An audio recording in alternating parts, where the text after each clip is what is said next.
Hello friends, good morning. Welcome to your YouTube channel Science with Devesh.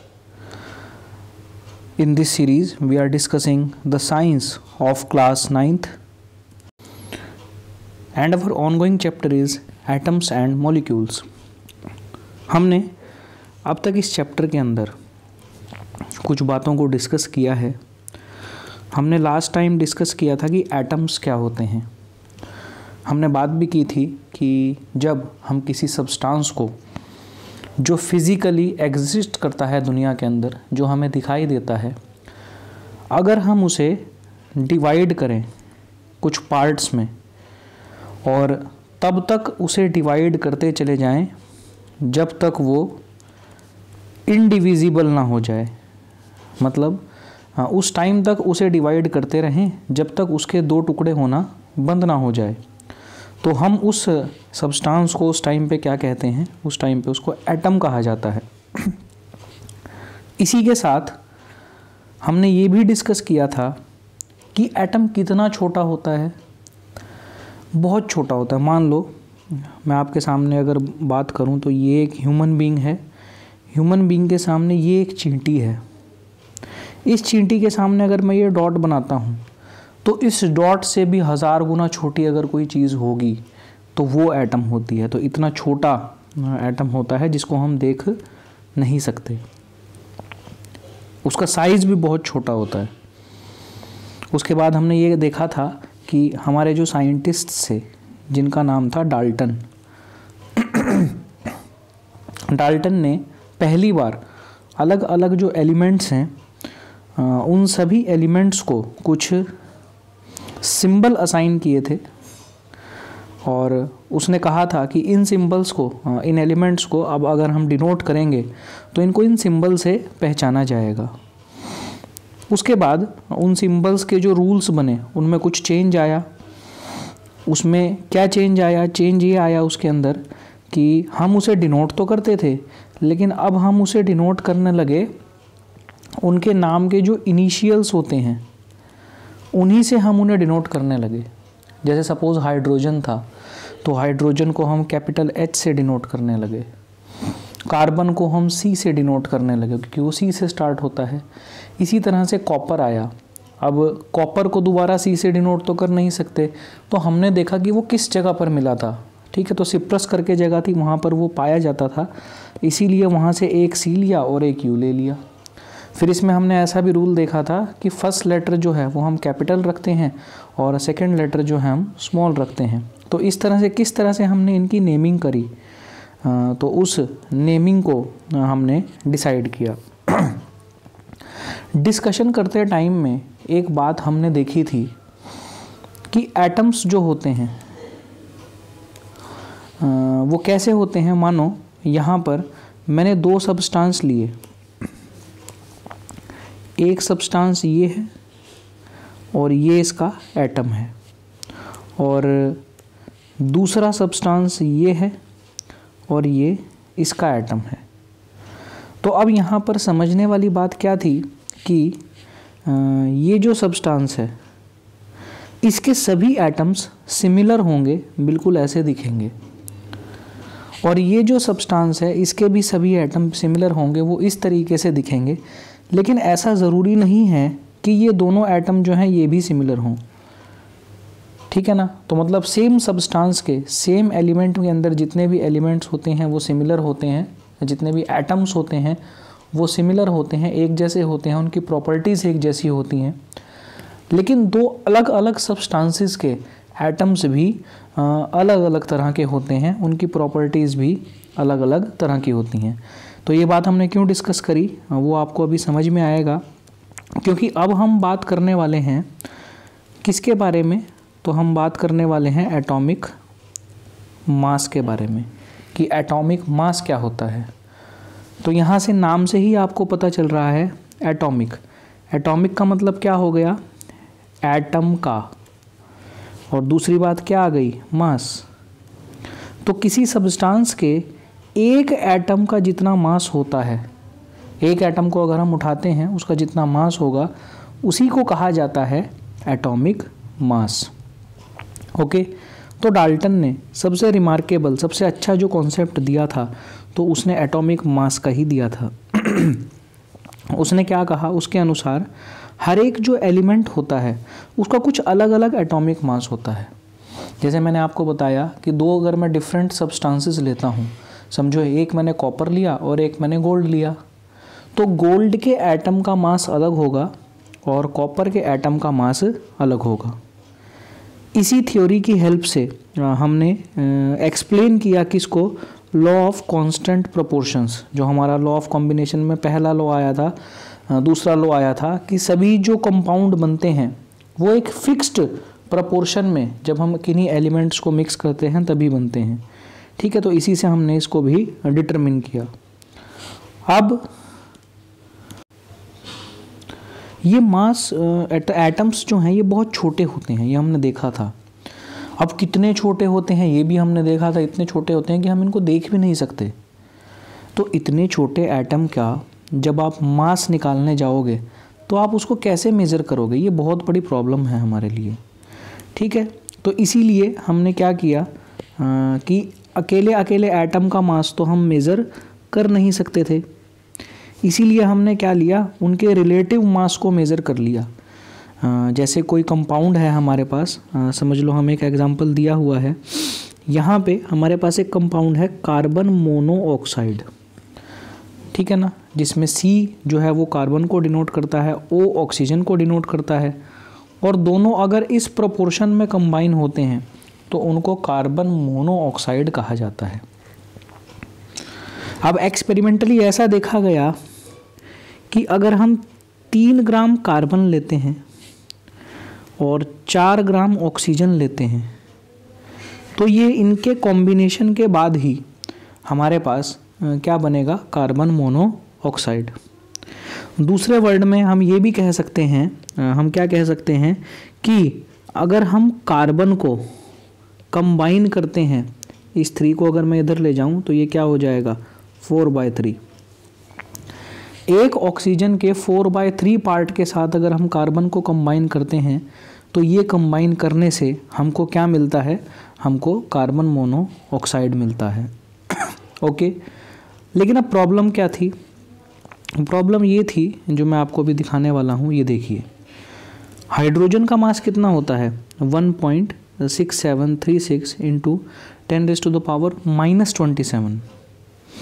-27 मतलब कितना छोटा unit है कि अगर मैं -27 का मतलब ये होता है कि अगर मैं यहाँ पर 1.6736 लिखूँ और इसको 10⁻27 से डिवाइड कर दूँ, मतलब 1 लिख के उसके आगे 27 ज़ीरोज़ लगा के उससे डिवाइड कर दूँ, तो वो जो छोटी वैल्यू आएगी वो हाइड्रोजन का मास होगा।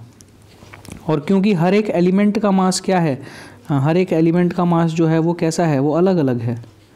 ठीक है ना, ये हमने देखा ही था कि हर एक एलिमेंट का मास कैसा है, वो अलग अलग है। तो इतने सारे एलिमेंट्स के मास को आप कैसे याद रखोगे। तो इसीलिए हमने इसका कुछ आसान तरीका सोचने की कोशिश करी हमारे साइंटिस्ट ने, जिससे हम इसको याद रख सकें। वो तरीका ही अब हम डिस्कस करेंगे। वो तरीका क्या था कि हमने एक स्पेशल यूनिट बनाई इनके मास को मेज़र करने के लिए, जो उतनी मुश्किल नहीं थी।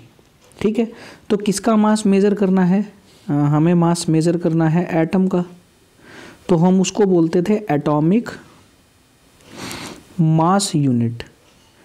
क्या कहते थे हम उसे, एटॉमिक मास यूनिट, ऐसा हमने उसको नाम दिया। ओके, इसको शॉर्ट में जब हम लिखते थे तो AMU ऐसा लिखते थे। फिर बाद में जाकर हमने इसका नाम थोड़ा चेंज किया और इसे हम एटॉमिक मास यूनिट की जगह यूनिफाइड मास कहने लगे। हम क्या कहने लगे, यूनिफाइड मास। तो वहाँ भी यूनिट में फिर हम AMU की जगह सिंपल क्या लगाने लगे, U। इसका मतलब क्या है, अभी थोड़ा सा हम इसके मतलब को समझने की कोशिश करेंगे कि यूनिफाइड मास जब ये बोलता है तो ये क्या कहना चाहता है। तो ये हमसे कहना चाहता है कि आप सभी एलिमेंट्स का मास याद मत रखो, आप किसी एक एलिमेंट को उठाओ उस एलिमेंट के एक एटम का मास निकाल लो और बाकी सबको उस एक एटम का जो मास आया था उसकी फॉर्म में रिप्रेजेंट करो, ऐसा उसने हमें कहा। फिर अब साइंटिस्ट के सामने एक क्वेश्चन आया कि चलो ठीक है हम ऐसा कर देते हैं, तो फिर हम कौन सा एलिमेंट लें जिस एलिमेंट के बेसिस पे हम इसको ऐसे डिफाइन करें।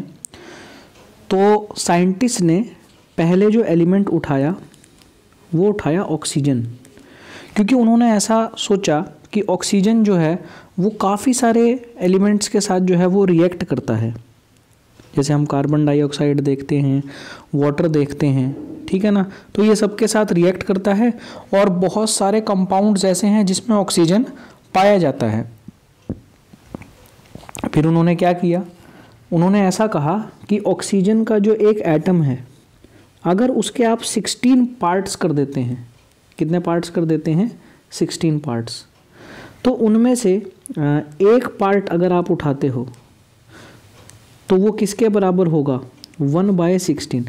मतलब टोटल मास तो कितना है उसका, 16, और अगर आप उसके एक एटम का मास निकालने जाओ, एक पार्ट का मास निकालने जाओ, तो वो कितना हो जाएगा, 1/16।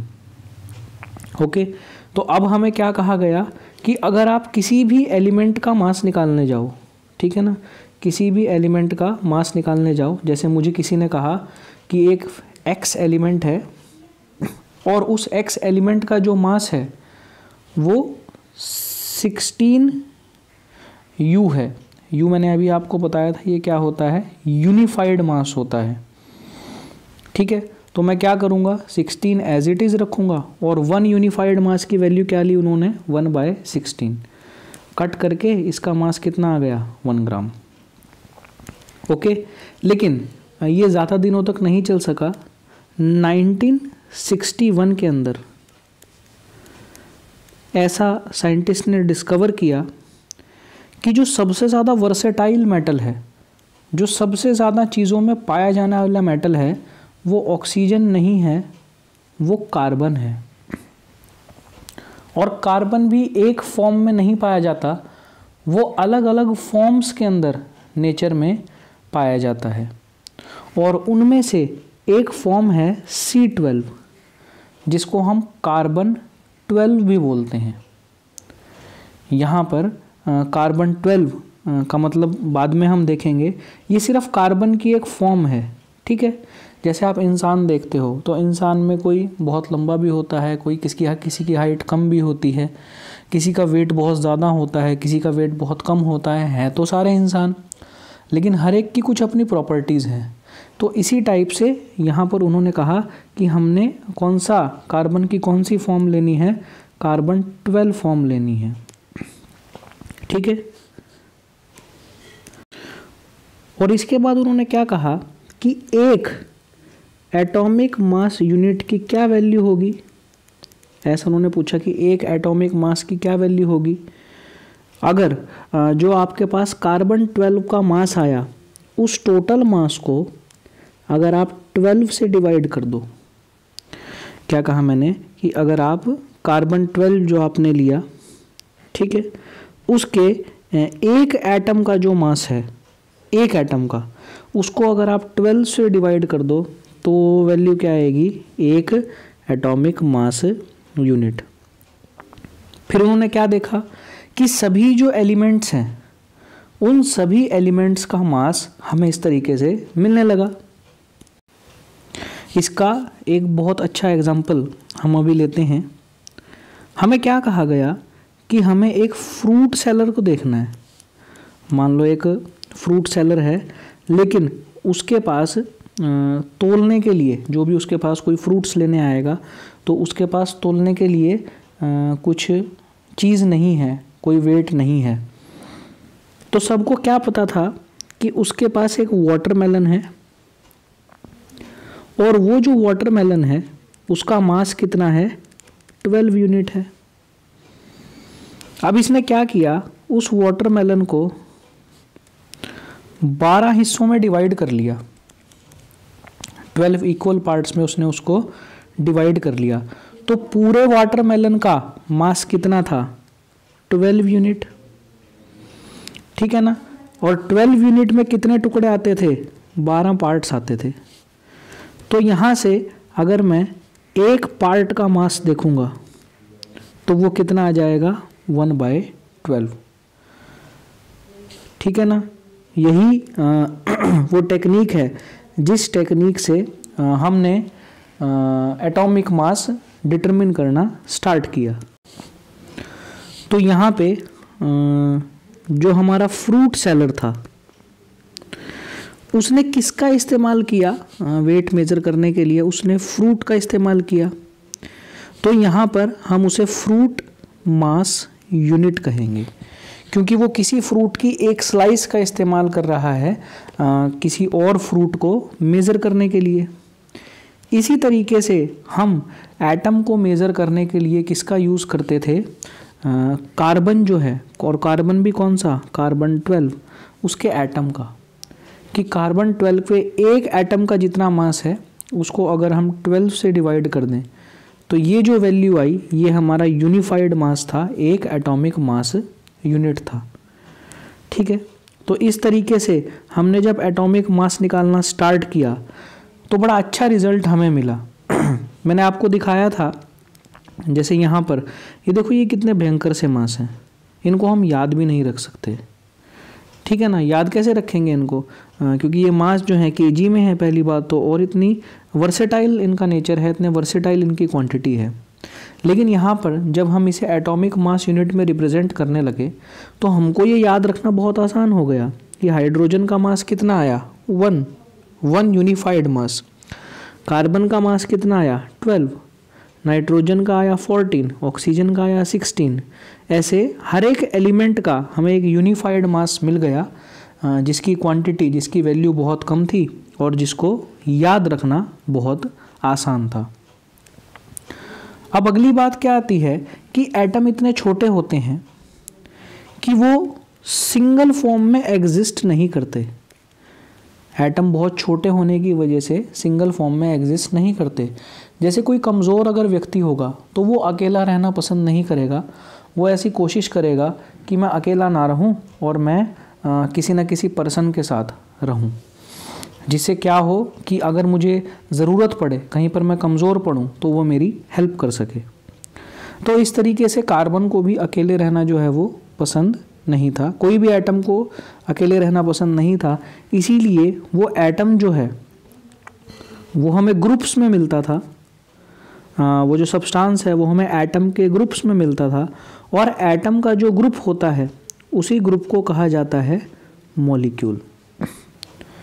तो नेचर के अंदर कोई भी एटम जो है वो सिंगल फॉर्म में एग्जिस्ट नहीं करता, वो मोर देन 1 एटम्स के ग्रुप में एग्जिस्ट करता है, जिसको क्या कहा जाता है? जिसको मॉलिक्यूल कहा जाता है। अब बात आएगी कि ये मॉलिक्यूल क्या होता है। तो सिंपल, जैसे अभी हमने बात करी कि एक ग्रुप होता है 2 या 2 से ज़्यादा एटम्स का, जो केमिकली एक दूसरे से जुड़ा हुआ होता है और इतनी अच्छी फोर्स के साथ, इतनी ज़्यादा फोर्स के साथ जुड़ा होता है कि उसको ब्रेक करना थोड़ा मुश्किल होता है। तो ये जो ग्रुप है इसको क्या कहा जाता है? इसको मॉलिक्यूल कहा जाता है, ठीक है। तो मॉलिक्यूल क्या है? मॉलिक्यूल नेचर का वो स्मॉलेस्ट पार्टिकल है, एटम का, किसी एलिमेंट का वो स्मॉलेस्ट पार्टिकल है जो इंडिपेंडेंटली इस नेचर के अंदर एग्जिस्ट कर सकता है, जिसको हम देख सकते हैं। अभी एटम कई होते हैं जो इंडिपेंडेंटली एग्जिस्ट करते ही नहीं हैं, वो ग्रुप में ही एग्जिस्ट करेंगे। जैसे हमारी मम्मी बोलती है ना कि ये तो अकेला कभी रहता ही नहीं है, तो दोस्तों के साथ ही मिलेगा। तो ऐसे कुछ एटम्स होते हैं जिनको अकेला रहना पसंद नहीं है, तो वो हमेशा ग्रुप्स में ही मिलते हैं। तो उस ग्रुप को क्या कहा जाता है? उस ग्रुप को मॉलिक्यूल्स कहा जाता है, ठीक है ना। तो सेम एलिमेंट जो है मतलब कोई एटम अगर है तो सेम एलिमेंट के जो एटम होते हैं वही एक साथ ज्वाइन होते हैं और ज्वाइन होकर वो क्या बनाते हैं? वो मॉलिक्यूल बनाते हैं। ओके, आगे हमारे पास बात आती है कि किसी एटम के मॉलिक्यूल्स को, किसी एलिमेंट के मॉलिक्यूल्स को हम किस तरीके से लिख सकते हैं वो हम आगे देखेंगे। लेकिन उससे पहले अभी जो हमने बात करी एटॉमिक मास यूनिट के बारे में, उसको आप अच्छे से स्टडी करेंगे और उसको पढ़ेंगे। और नेक्स्ट वीडियो में जब हम मिलेंगे, नेक्स्ट टाइम जब हम मिलेंगे, तो एटम मॉलिक्यूल्स जो होते हैं किसी भी एलिमेंट के बारे के, किसी भी एलिमेंट के, उनके बारे में हम डिस्कशन करेंगे। तब तक thank you, good luck. If you like the video, hit the like button, share it with your friends, and we will meet next time. Till then, thank you.